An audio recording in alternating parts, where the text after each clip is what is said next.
Hey, it's time to fight that hot list FOMO once again by taking a look at all the hot comic book lists out there and figuring out which comic books I'm not going to buy this week and sharing those with you and giving you a little bit of explanation for the reasons why. Hi, I'm Christopher, aka the Bronze Age Nerd, and in this video series I do exactly that. I take all the comic books from the Key Collector Training 20, CBSI Hot 10, Cover Price Top 10, and I pick the 5 worst investments in my opinion, and I share my reasons why with you. On top of that, I also follow up 6 months later and 1 year later to track those prices and see how those books performed. As always, please remember that I'm not talking about people that ordered these books on FOC or found them in a dollar bin. I'm talking about people that are going out and buying them at full FMV right now after they appeared on the hot list this week. At number 5 on the list, we have Mystic 15, which is the first appearance of Harry Potter? Huh?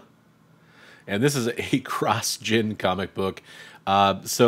Looking through this book, I actually had to go read it online because I've seen the panel from this book before, but I wanted to check it out and see if there's anything more to it. So I went through and kind of flipped through a digital copy of it. And there's just tons of cameos, Doctor Strange, all the main mystical characters you can think of, Gandalf, everybody's in there, right? And sure enough, there's a character that looks a lot like Harry Potter with the little scarf, looks red and yellow, like a Gryffindor scarf, all that stuff. But here's the deal. This isn't an official appearance. This is essentially a bootleg appearance. This is a cameo from a different publisher. We actually see this happen somewhat often, and it never really counts as the first appearance of a character or anything like that because it wasn't published by the rights holder. I can think of several examples of this happening. You had Arthur Fleck Joker appearing in a Ha-Ha book, for example. You had E.T. appearing in an X-Men book. There's just all kinds of crazy stuff, right? But it doesn't usually count, and I don't think it's going to hold any long-term value, so it might be kind of an oddity for collectors to look at, but that's why it ends up on the list this week. Let's go for another adaptation. A lot of film adaptations out there, right? This at number 4, we have The Hedge Knight, number 1. This is from the Game of Thrones universe, which is technically from A Song of Ice and Fire, and these are the comic books that were adaptations of those stories. Hedge Knight is the first appearance of Dunk and Egg, which are 2 characters that take place in sort of a prequel, sort of like House of the Dragon, right? For Game of Thrones, and we will be getting some content from HBO around these characters. My question for you is, how much is the first appearance of Game of Thrones worth? It's not worth a lot, by the way. And this has many first appearances in it that of hardcore key characters for Game of Thrones.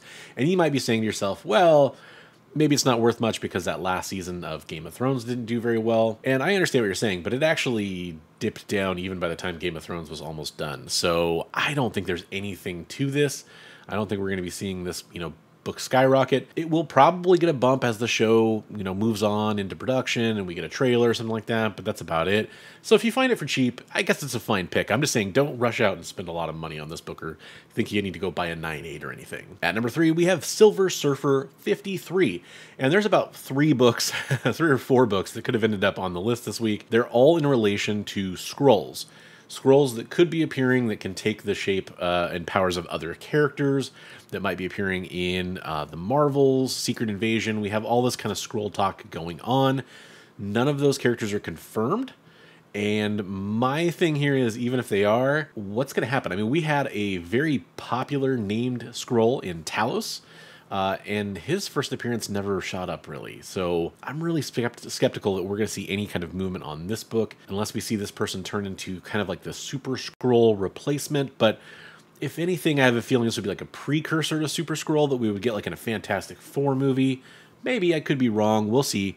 But still, I'm not going to invest money in this book or any of the kind of clones, if you will, of this character that people are kind of gambling on. At number 2, we have Spider-Gwen Shadow Clones number 1. This is the 1:25 ratio variant, and it's a very bland cover for Ghost Spider, in my opinion. And because of that, it's kind of why it's ending up on my list this week.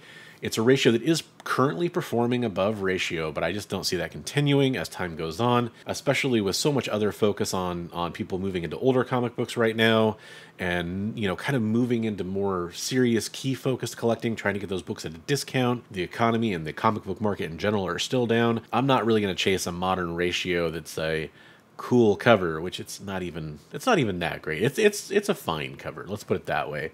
That's why it ends up on my list. If you love it, you might want to wait for it to dip back down and see if you can buy it, but it's just not for me. At the number 1 spot on my top 5 comic books that I'm not buying this week is Ewoks 1/100 variant. That's fucking creepy. This Ryan Brown cover is Yep. just terrifying. I don't know. There's something about those little murder bears that really gets to me, but I don't know. I know Star Wars fans are crazy for most things Star Wars, and I don't think this book's probably going to drop below ratio.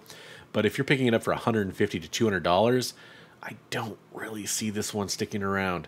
This is probably the one, my last pick, I usually kind of swing for the fences, and sometimes I'm wrong on those picks, right? And I'm willing to do that because I can't just pick the safe picks over and over and over again. I got to pick a hard pick every once in a while, and I save that for the number one pick usually. Star Wars fans are crazy. I could easily be proven wrong on this one. I just don't see it happening. That is a weird, weird little cover, in my opinion. Yeah, so for me, I'm out on this one. Let me know how you feel about it in the comments down below. I do want to take a second to thank all my channel members. Thank you all so much for your support. I really appreciate how much you help me out every month when it comes to things like creating this content and using the different lists I use to make this stuff and all the different price guides I use for my follow-up videos. Thank you very much for that. Their names appear on the screen right now, and they're a bunch of all-stars. I'll catch you next week in the next top 5 not to buy, and also in those price look-back videos. Look for one of those coming soon. Thank you so much for watching, and I want to remind you, as always, hey, hey, hey, hey.